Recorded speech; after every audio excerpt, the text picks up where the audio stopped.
ассалому алайкум шунавандаҳои гиромӣ. гуфторамонро аз силсилаи хониши адабӣ оғоз менамоем.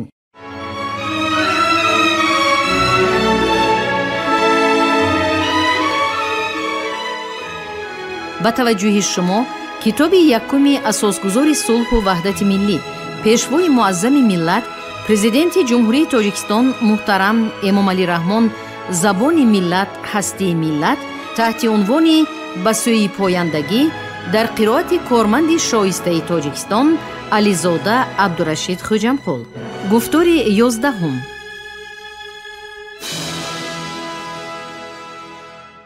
نخستین نمونه آثار باختری که سال 1957 در شمال افغانستان در سرخکوتل بغلان در یکی از کاوش‌های باستانشناسی به دست آمد، یک رخداد غیر واقعی در سرنوشت و شناخت زبان باختری دانسته می شود.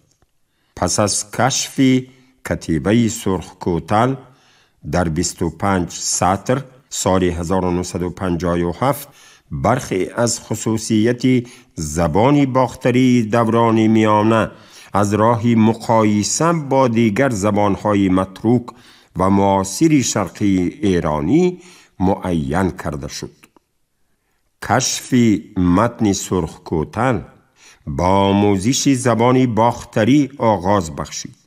پس از یک سال کشف این کتیبه در سالهای 1958 1959 باز 2 نسخه این متن در روایت دیگر به دست آمد که هر کدام در تشخیص متن نخست و کلمه های جداگانه آن بسیار مهم ارزیابی شدند.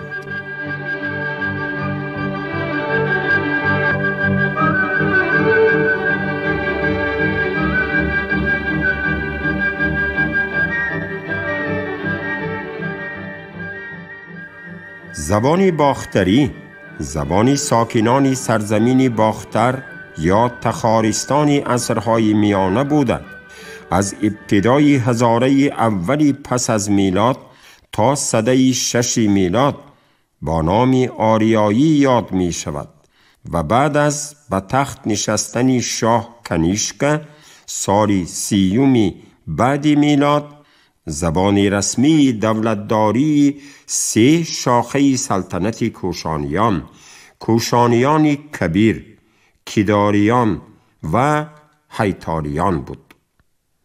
سیمز ویلیامز چنین ذکر می کند: زبان باختری را می توان با تمام اساسها در سده‌های اولی سالشماری میلادی یکی از زبانهای مهمی جهان باستان نامید.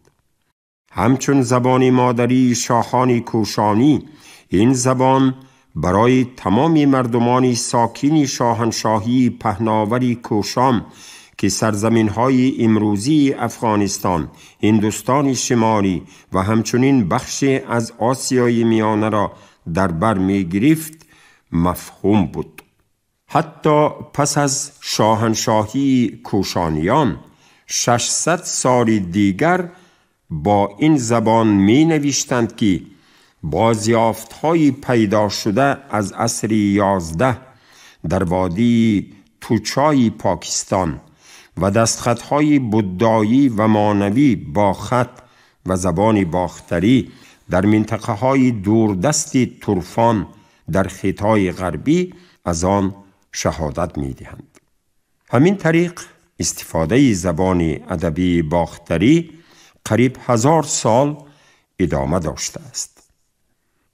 در آن زمانها به هیئت دولتداری کوشانیان بجز تخارستان، سوخت، خوارزم، گندهاره، قسمت شمال و غربی هندوستان و بخشی از سرزمین‌های غربی چین داخل می شدند. باید گفت که باختر و سوخت منطقه‌های مرکزی این شاهنشاهی به حساب می رفتند. چنان که هنینگ ذکر می کند، نام زبان باختری و یا باختری باستان که بدون هیچ دلیل برای زبان اوستایی پیشنهاد شده بود، هنوز در آخر عصر 19 برای یک زمانی طولانی فراموش گردیده بود. حالا آن دوباره برای نامگذاری زبان مردمی باختر که در آثار خطی عصرهای میانه به دست آمده است می تواند استفاده شود.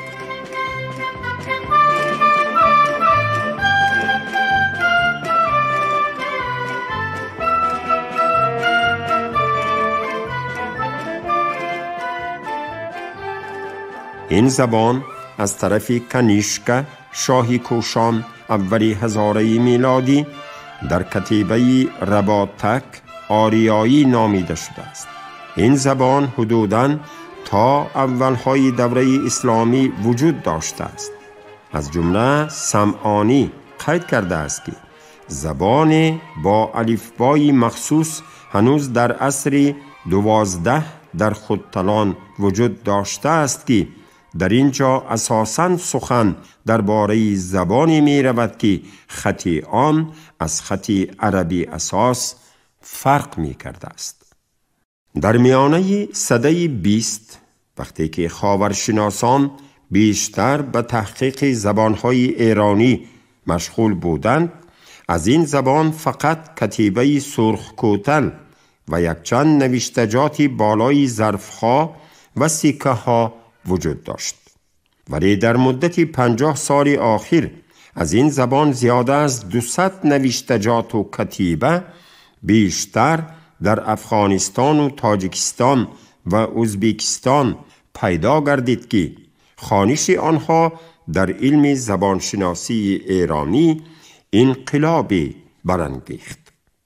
این نوشته ها بازیافت های باستانشناسان در رباطک نزدیکی سمنگان افغانستان، ترمیز ازبکستان، دلورزین تپه‌ای تاجیکستان، ارزگان افغانستان و قوچای پاکستان می باشند.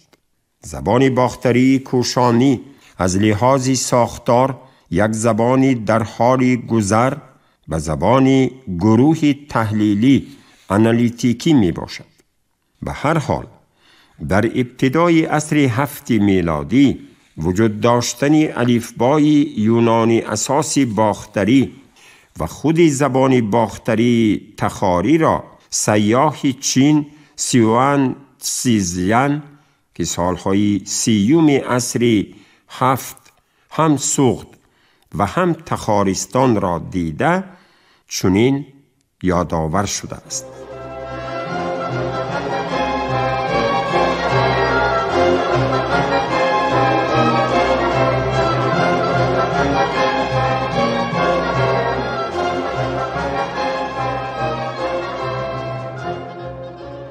از روی ساختار زبانی تخارستان کمی از دیگر شاهیگری ها فرق می کند.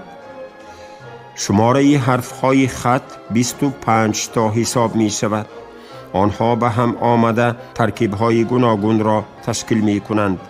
با یاری آنها همه را تصویر می کنند. خط به طور افقی از طرف چپ به راست خوانده می شود. آثار ادبی به مقدار زیاد و از روی حجم از آثار سغدی بیشتر می باشد.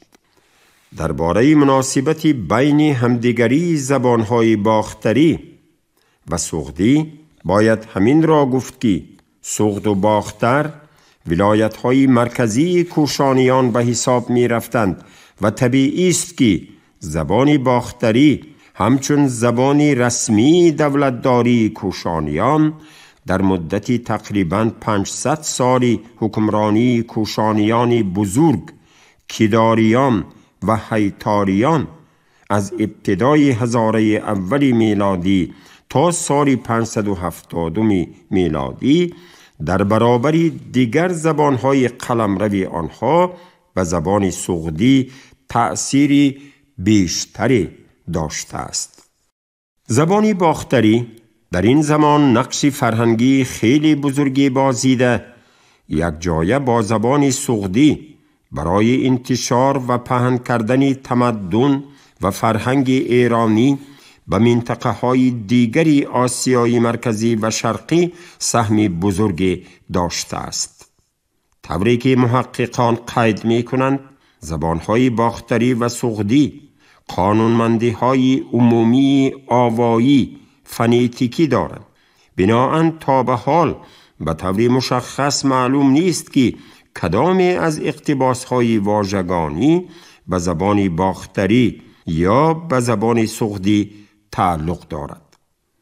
عقیده بعضی محققان درباره نزدیکی زبان باختری با زبان منجانی و به همین طریق به گروه ایرانی شرقی شمالی شرقی تعلق داشتنی زبان باختری به طور عموم با یگان نمونه مشخص اثبات نشده است و فقط میتوان تخمین کرد که زبان منجانی شاید یکی از لهجه های گروه زبان های ایرانی شرقی باشد که از لهجه های زبان باختری فرق زیادی دارد و در خط زبان باختری یگان نشانه عمومیت آنها ثبت نشده است.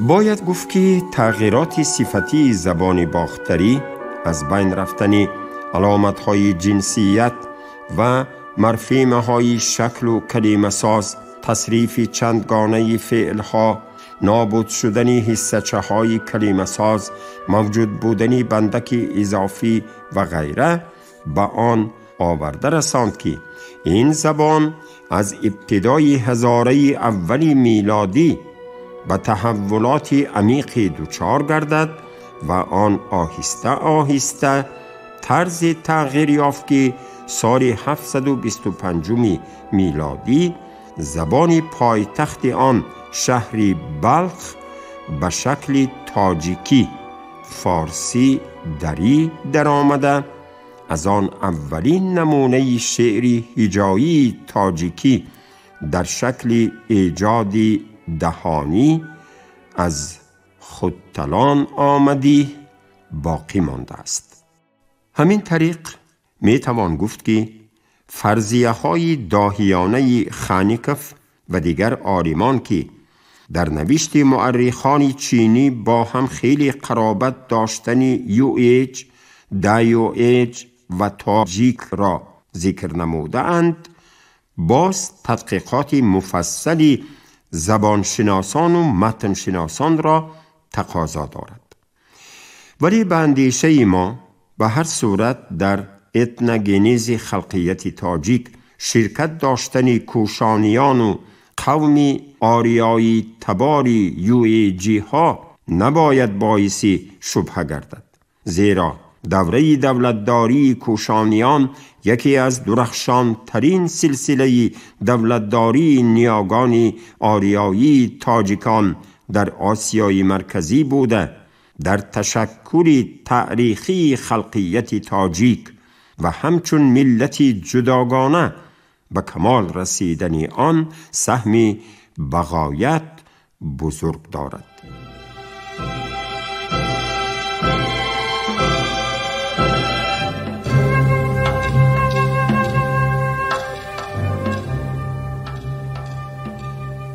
زبان سغدی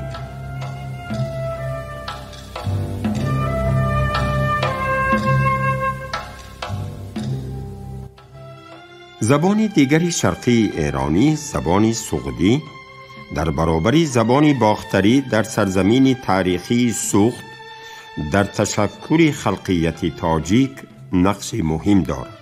در مورد تأثیر زبان سغدی به زبان تاجیکی فارسی بنابر آثار دوره اول در عهد سامانیان و دوره‌های بعدی تا لهجه‌های تاجیکی منبع‌های معتمد موجود بوده، این مسئله تا جای مورد بررسی و تحقیق قرار گرفته است.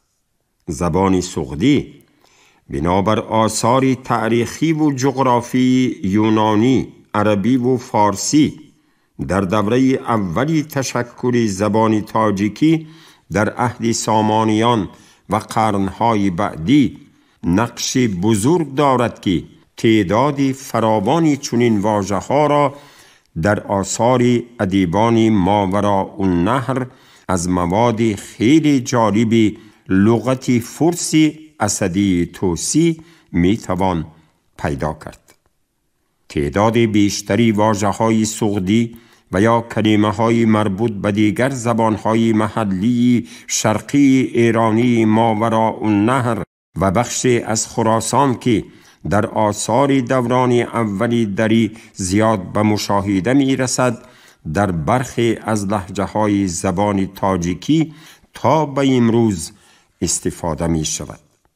حدود گستریش این زبان‌ها در حوزه‌های زبانی شرق آریا در سرزمین‌های یاد شده یکسان نبوده، بلکه در ارتباط به رابطه‌های بین المللی وابسته به راه ابریشم مقام میانجی زبان سغدی و دیگر زبان‌های شرقی ایرانی این منطقه خیلی نظررس است.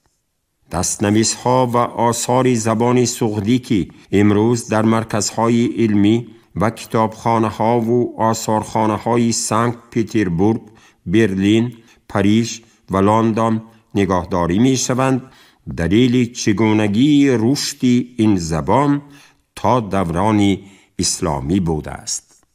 بنابر یادداشت‌های سیوان تزن که در سالهای 629-630 از آسیای میانه و شمال افغانستان عبور کرده بود، سرزمین بسیار پهناوری را از هفت‌رود تا کش وادی قشقدریا همچون کشوری سغد در زبان چینی سولی معرفی کرده بود. بر اساس منابع و آثار تاریخی محققان به چنین نتیجه رسیدند که در نیمه اولی عصر هفتم زبان سغدی در وادی زرافشان قشقدریا مورد استفاده قرار داشته، همچنین در چاچ و دیگر ولایت‌های کنار سیر دریا و هفت‌رود تا به استقلال گسترش پیدا کرده بود. در همین دوره زبان سغدی در جنوب با زبان باختری، زبان تخارستان هم مرز بود. از زبان سغدی آثار فراوانی محفوظ مانده که امروز این آثار دوره میانه رشد زبان سغدی را معرفی می نماید.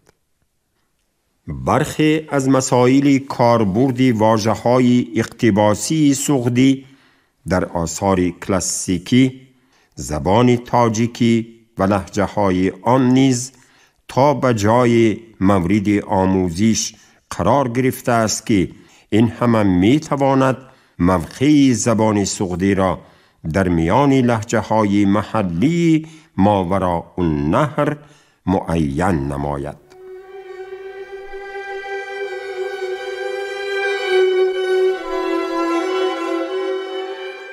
دوره از بین رفتن زبان سغدی با تأثیر زبان تاجیکی پس از عصر 11 آغاز می شود. در سرزمین هفت‌رود زبان سغدی توسط زبانهای ترکی از بین برده شد. روند متروک شدن زبان سغدی در وضعیت دو زبانی سغدی و ترکی همیشه به منفعت زبانهای ترکی انجام یافته است. همین طریق در سرزمین‌های گستریش تاریخی خویش زبان سغدی با مرور زمان از استفاده خارج شده پس از قرن 11 به حکم زبان متروک وارد شد. چنانکه اکادمیک برتولد تذکر می دهد، سرنوشت زبان و ملیت سغدی با آن واقعیت عمومی که در تاریخ فارس و ترکستان در دوران اسلامی مشاهده می شود ارتباط دارد. اگر در ایران بیشتری لهجه‌های ایرانی با مرور زمان تحت تأثیر زبان ادبی از بین رفته باشند، در اینجا در نتیجه تأثیر عنصرهای ترکی زبان سغدی متروک و یا منسوخ گردید و همین طریق این مردمان در هفت‌رود و دیگر مناطق سغد نشین ترک گردانیده شده‌اند. برتولد با اشاره به سخنان محمود قاشقری آورده که ساکنان بلاساغون و دیگر شهرها به سغدی و به ترکی تکلم می کنند. این به آن معناست که در نیمه دوم عصر 11 مردم سغدی نژاد مرحله نهایی به مردم غیر ملحق شدن را سپری می کردند. از این رو برتولد به این نتیجه می رسد که بودند مردمانی که سغدی صحبت می کردند، اما دیگر مردمانی که تنها به زبان سغدی گفتگو می کرده باشند دیگر وجود نداشتند.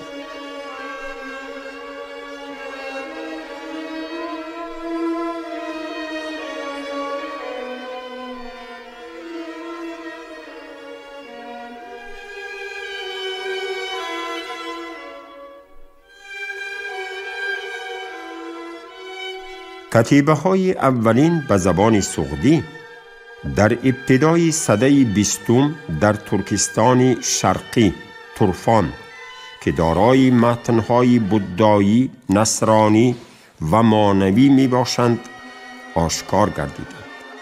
این نوشته ها با 3 نوع خط آرامی، خطهای آرامی سغدی، سوریانی و مانوی نوشته شدند.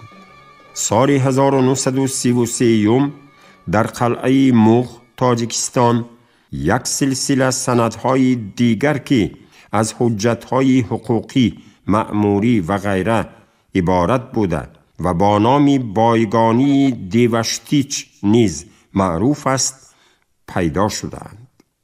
این نوشته ها برای معین کردن دوره انکشاف زبان سغدی و خصوصیت‌های واژگانی و دستوری آن اهمیت بزرگ دارند. قدیمترین نوشته‌های زبان سغدی با نام نامه‌های کهن به عصر 4 و باقی مانده به عصرهای 7-8 میلادی تعلق دارند. الفبای زبان سغدی هم اصل آرامی داشته دارای حذف‌وارش هاست. مثلا حصه‌چه انکاری ن در زبان سغدی با ایدئوگرام ال، پارتی ال، ن و فارسی میانه ال، نیا افاده شده است. خطهای آرامی سغدی، مخصوصاً خطی با نام سغدی به زبان اویغوری نیز گذشته، در اساس آن خطی اویغوری به وجود آمده است. خلاصه زبان تاجیکی ما که به عوض زبانهای فارسی میانه، پارتی، باختری و سغدی در قلمرو گستریش این زبانها جایگزین آنها گردید، میراثبری واقعی این زبانها می باشد.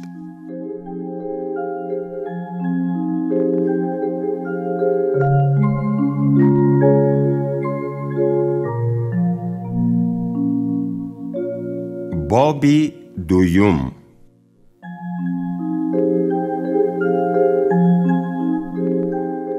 سرگذشت تاریخی واژه تاجیک و زبان تاجیکی.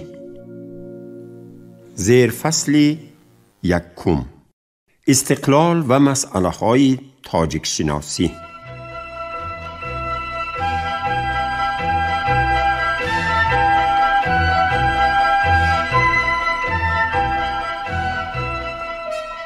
پس از اعلام استقلال دولتی جمهوری تاجیکستان، نام جمهوری و ملتی کهن بنیاد ما در اکناف و اقسام جهان به طور رسمی شناخته گردید و حس کنجکاوی و نظرسنجی نسبت به دولت تاجیکان، فرهنگ و تمدن و تاریخ کشور ما بالا گرفت.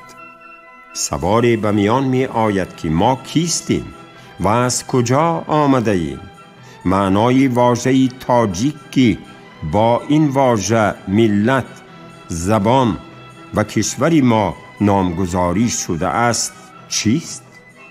علاوه بر این، در شرایط امروز مسئله های تحقیق تاریخ زبان ما و پیدا شدن شاخه نوی علمی تحقیق این مسئله یعنی تاجیک شناسی، پژوهش واژه تاجیک و زبان تاجیکی از نگاه تاریخی و زبان شناسی اهمیت سیاسی و دولتی پیدا کرده است.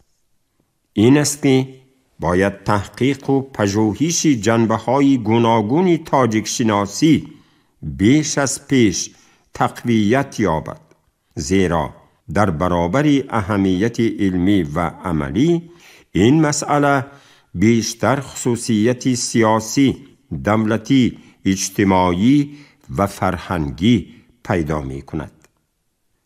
مستحکم کردن پایه‌های موجودیت دولت تاجیکان در عرصه جهان به وسیله تحقیق همه‌جانبه عنصرهایی که به نام دولت، ملت، سرزمین، هویت ملی، خودشناسی ملی، وحدت ملی تعلق دارند، اهمیت فوق‌العاده دولتی و سیاسی کسب می کند. از طرفی دیگر برای بلند برداشتن معرفت سیاسی، اجتماعی و فرهنگی مردم و به این وسیله تحکیم خودشناسی ملی، حس وطن دوستی و وطن پرستی و ارتقای هویت ملی تاجیکان، دانستن تاریخ واقعی ملت ضرور است که یکی از راه‌های اساسی به وجود آوردن تفکر ملی، تبلیغ همه جانبه عنصرهای وحدت ساز ملت، از جمله در عمق تفکر ملت جای دادن خودشناسی ملت با راه احترام گذاشتن به تاریخ، زبان و فرهنگ ملی می باشد. اکنون تحقیق مفصل و همه جانبه تاریخ اتنیکی و زبانی تمدن و فرهنگ آریایی، تحقیق همه جانبه اتنانیم تاجیک برای استوارسازی با دلیل موجودیت ملت تاجیک در واکنش با دسیسه و دروغ بافی دشمنان و بدبینان مردم تاجیک اهمیت حل کننده دارد. درباره واژه تاجیک به معنای قوم، ملت و به مفهوم اصطلاح زبان شناسی یعنی نام زبان مواد فراوان جمع آمده، نظریه و اندیشه های گوناگون تا امروز ابراز گردیده است. ولی با وجود چنین مواد فراوان در علم زبان شناسی وطنی و خارجی و بررسی های جدی علمی تا حال خلاصه های نهایی علمی برآوردن نشده است.